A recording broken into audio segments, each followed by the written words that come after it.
ये मुद्रास्फीति जो है भारत में पिछले साल फरवरी मार्च के बाद बहुत बढ़ गया। जब यूक्रेन में युद्ध शुरू हो गया उस टाइम जो इंटरनेशनल कमोडिटी प्राइसेस है वो सारे कमोडिटी प्राइसेस बहुत ऊपर बढ़ गए। उसके साथ साथ कई फूड आइटम्स जो है जैसा कि व्हीट और एडिबल ऑयल जो कि वही यूक्रेन और वही सेंट्रल एशियन एरिया से आता है, उस एरिया से आता है, not central Asian area but जो उस दो क्षेत्र है वो जो आता है वो सप्लाई चेन में डिसरप्शन हुआ तो इसीलिए प्राइसेस बहुत बढ़ गए और उसका जो इन्फ्लुएंस इंडिया के ऊपर भी आया। लेकिन उसके तुरंत बाद हमने बहुत सारे कार्रवाई शुरू किया है। आपको याद होगा पिछले साल मई में हमने इंटरेस्ट रेट बढ़ाना शुरू किया, तो कई सारे जो स्टेप्स हमने लिया और सरकार की तरफ से भी कई सारे सप्लाई साइड मेजर्स लिए गए। तो आज स्थिति ये है कि इन्फ्लेशन जो है हमारा 5% के नीचे आ गया है। जो लेटेस्ट है वो 4.25% है।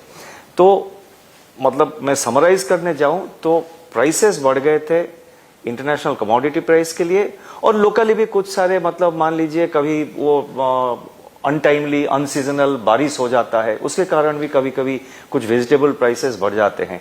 लेकिन इतने अनसर्टेनिटी के बीच हमने कई सारे कदम उठाए और इंटरेस्ट रेट हमने बहुत कैलिब्रेटेड मैनर में उसको इंक्रीज किया। गवर्नमेंट के तरफ से भी कुछ सप्लाई साइड मेजर्स, कई सारे मेजर्स लिए गए। आज का जो इन्फ्लेशन है वो 4.25% है और हमारा एस्टिमेट ये है कि इस साल जो एवरेज इन्फ्लेशन है इस साल मतलब 23-24 में जो एवरेज इन्फ्लेशन है हमारा ये एस्टिमेट है कि वो 5.1 रहेगा। तो इसीलिए इन्फ्लेशन तो कम हुआ है। इन्फ्लेशन एक्सपेक्टेशन जिसको कहते हैं कंज्यूमर्स का और बिजनेसेस का, वो इन्फ्लेशन एक्सपेक्टेशन भी कम हो रहा है।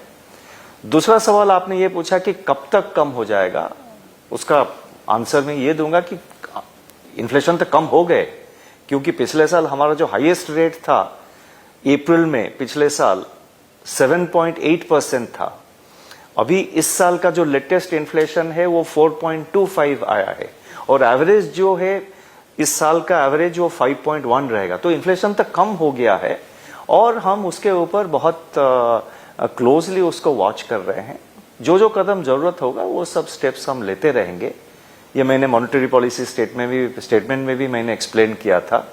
वो जितने सारे स्टेप्स जरूरत है वो स्टेप्स हम लेते रहेंगे और कब तक खत्म हो जाएगा, मतलब कब तक और भी कम होगा, मतलब क्वेश्चन आप ये पूछना चाहिए कि कब तक और कम होगा, क्योंकि इन्फ्लेशन तक कम हुआ है लेकिन कब तक और कम होगा।